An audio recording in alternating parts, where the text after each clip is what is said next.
Hello everyone and welcome back. In this video, we will understand how you can create the account of Azure DevOps. After you have got the access for Azure DevOps, you could utilize it for various purposes. For example, creating and managing the CI/CD pipeline. There are a couple of prerequisites that you must need to comply. Number one, you must need to have your own Outlook account.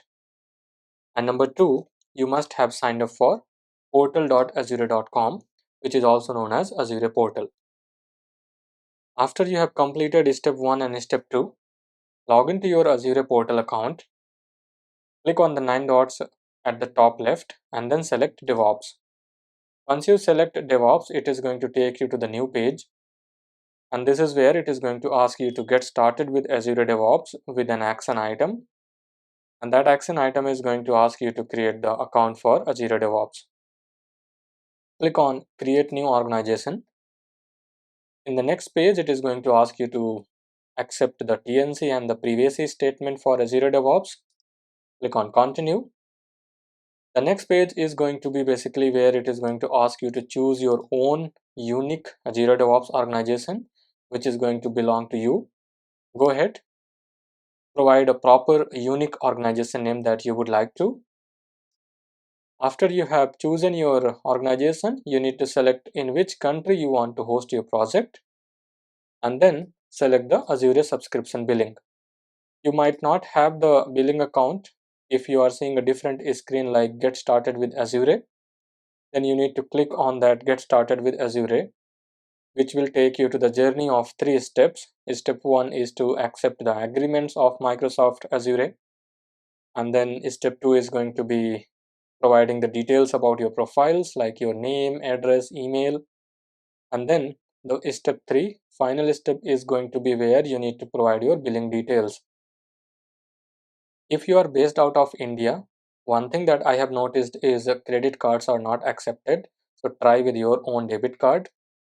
Don't worry, it is not going to charge amount until unless you have subscribed for a particular business, or until unless you have subscribed for a particular process.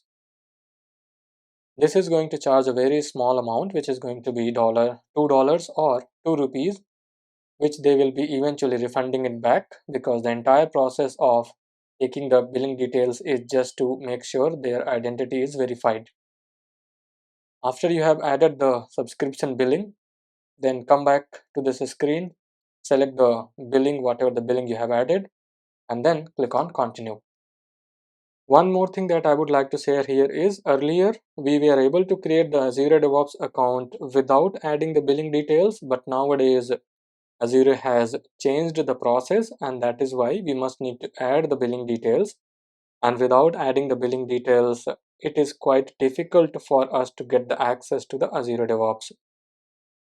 After you have added the billing details, you are also entitled to take the credits up to $200, which will help you to explore the various services of your Azure portals like Microsoft Entra, and it is also going to help you to basically explore the other services like creating the virtual machines, working with the Azure Databricks, or other cloud services that you would be interested in.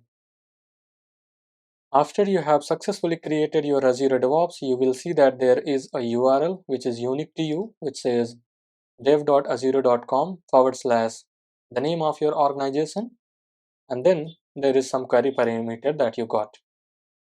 By default, it is going to ask you to create the project, and that is going to have the visibility of private. So you can provide the name of your project, for example, my first project, and then click on create project. Once you create the project, it is going to take you to the actual Azure DevOps view, where you will be able to work with a complete board. The board is going to have the different items like the complete sprint planning items and other things, along with the pipelines and the repository. That's how basically you are going to create your own Azure DevOps account. Remember, you must need to add the billings. Without adding the billings, you will not be able to get the access to the Azure DevOps.